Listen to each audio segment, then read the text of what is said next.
Muy bien, mis hermanos, pues estamos teniendo una charla en la cual estamos dando a conocer la tarea, la comisión del ministerio de la Iglesia de Cristo Ciudad de Sión, dando a conocer al auditorio todo lo que Dios está haciendo en el plano espiritual, en la conquista territorial, en la guerra espiritual que se está llevando a cabo sobre todo este territorio.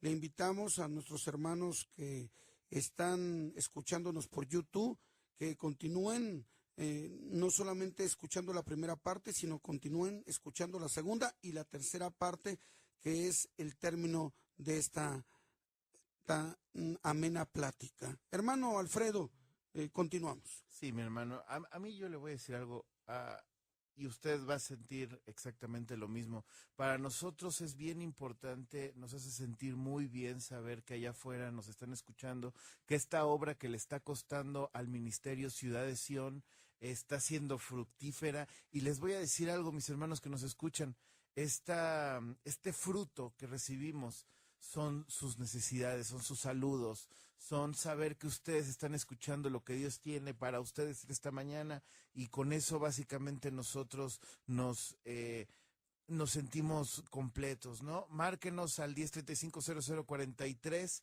no tengas miedo, aquí estamos para escucharte, lo que tú necesites y lo que tú quieras. Mi hermano, ¿qué le parece si entramos en la Biblia? Muy bien, vamos a leer allí en el Evangelio de Juan, el capítulo 1, del versículo 1 en adelante, por favor. Amén, mi hermano. Mire, dice: en el principio era el verbo estaba con Dios y el verbo era Dios. Este estaba en el principio con Dios. Todas las cosas por medio de él fueron hechas, y sin él nada de lo que ha sido hecho fue hecho. En él estaba la vida, y la vida era la luz de los hombres. La luz resplandece en las tinieblas, y las tinieblas no la dominaron. Hubo un hombre enviado por Dios, el cual se llamaba Juan. Este vino como testigo para dar testimonio de la luz, a fin de que todos creyeran por medio de él.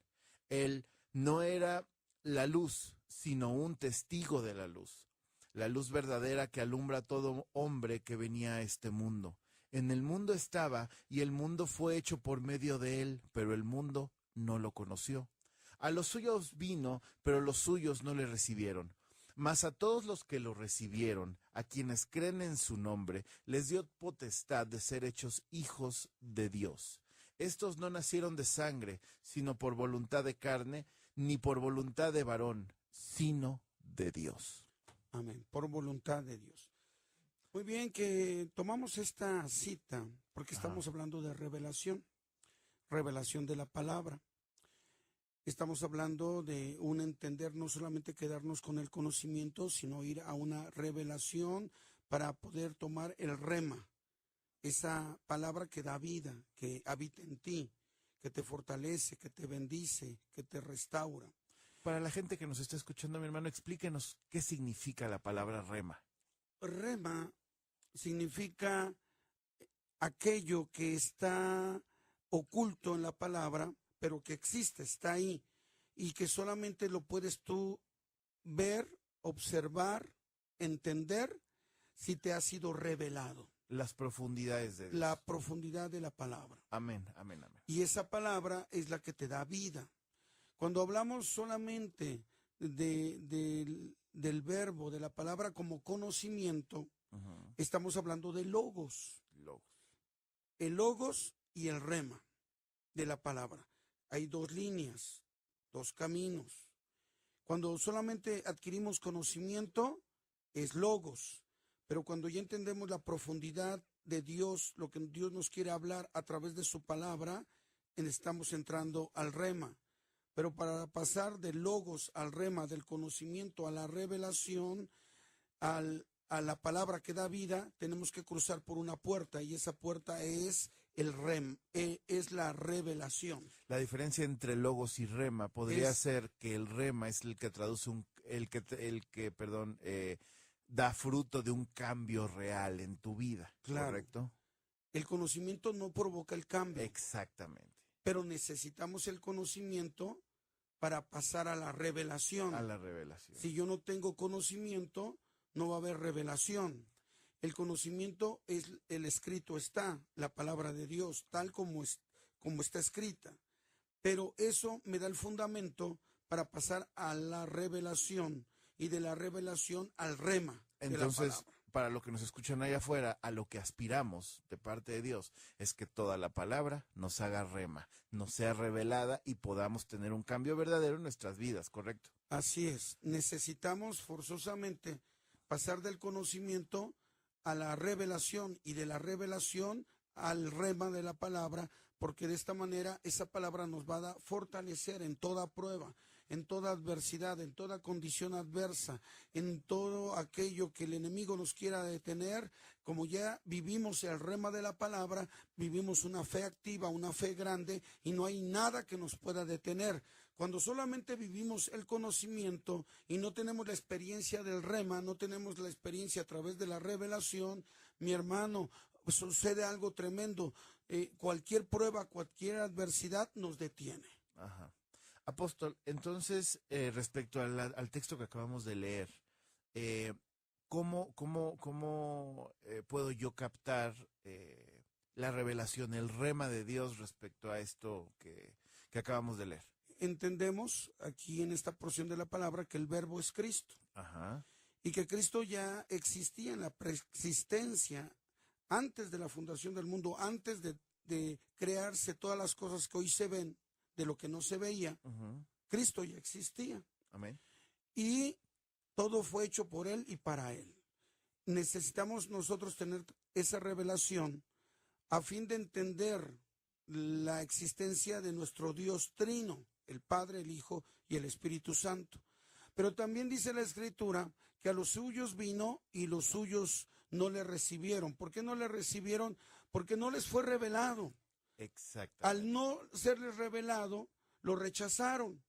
Hoy la iglesia de Cristo tenemos que dar ese paso. Claro. Tenemos que cruzar ese umbral del conocimiento a la revelación, al rema de la palabra. No podemos quedarnos atrás porque entonces no vamos a poder entender los planes que Dios tiene para este tiempo. Y si no entendemos los planes, ¿cómo los vamos a llevar a cabo? Claro. Necesitamos la revelación de Dios para encaminarnos en las estrategias, en los planes, en tiempo y forma como Dios quiere. Ya nos fue revelado que Jesús es el Hijo de Dios. Nos fue revelado que a través de Él podemos llegar al Padre. Nos fue revelado que en su muerte en la cruz nos dio vida. Al resucitar nos dio vida y hoy tenemos ese triunfo, claro, también nosotros. Pero no queda ahí, nos tiene que ser revelado que tenemos que conquistar este territorio estableciendo el reino de Dios, cancelando todo poder del enemigo y que la iglesia verdaderamente alcance, amén, a manifestar la gloria del Padre. Los hijos, que eres tú, soy yo, la iglesia del Señor, demos testimonio de un Dios vivo, todopoderoso. Pero ¿cómo lo voy a hacer? Hasta que me haga rema la palabra. Uh-huh. La palabra me tiene que dar vida. Cristo tiene que ser en mí uno y yo uno en Él. Para entonces poder hacer en tiempo y forma lo que Dios quiere. Es que tradicionalmente hemos conceptualizado esto que acaba usted de decir con el hecho de que no lo recibieron por falta de ganas, no lo recibieron por falta de entendimiento. Y al final del día es lo que nosotros buscamos.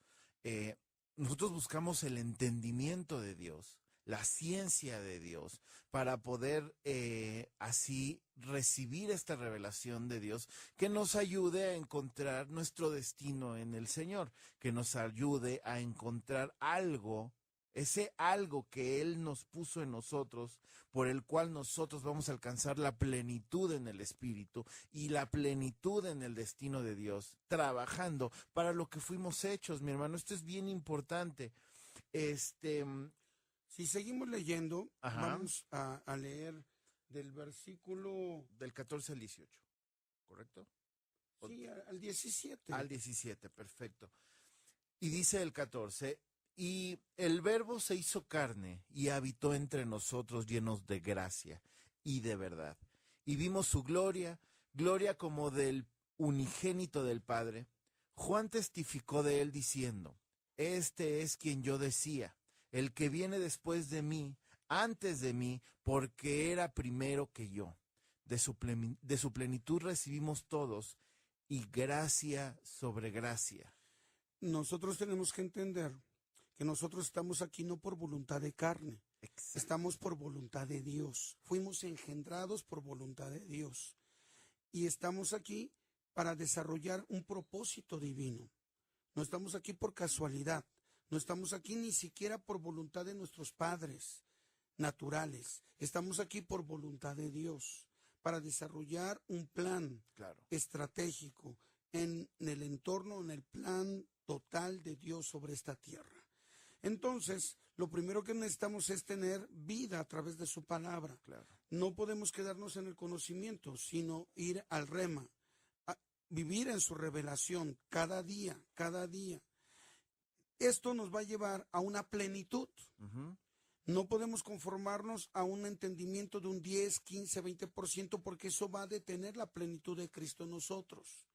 Nosotros necesitamos todo de Cristo, que Cristo, todo Él viva en nosotros, su palabra, su ser, su espíritu viva en nosotros, para que verdaderamente nosotros, la iglesia del Señor, viva esa plenitud y pueda moverse en la manifestación de la gloria de Dios. El cristiano tiene que tener la mente de Cristo. Nada es imposible. Todo es posible en Cristo. Amén. Es que, hermano, qué hermoso es. Yo creo que una de las cosas más hermosas de Jesucristo y de que nosotros seamos hijos y hayamos sido llamados es el punto y el hecho de que el control de nuestra vida ya no nos corresponde a nosotros. Podemos por fin ser libres de dejarnos ir en las manos de nuestro Padre y caer bajo su cobertura, bajo su destino, bajo su plan, de tal manera que ya no seamos nosotros sino Él, y podamos ir con esta paz, hermano, que usted tiene y que Dios nos ha regalado. Amén. Por eso quiero que todas las personas que hoy nos están escuchando nos llamen, nos marquen, nos digan su sentimiento, 1035-0043, que si se sienten que les falta su destino, que no entienden todavía dónde Dios los quiere, quieren una oración, háblenos, contáctenos, mándenos un mensaje, un correo, Facebook, YouTube, etc. Estamos aquí para nosotros ayudarles.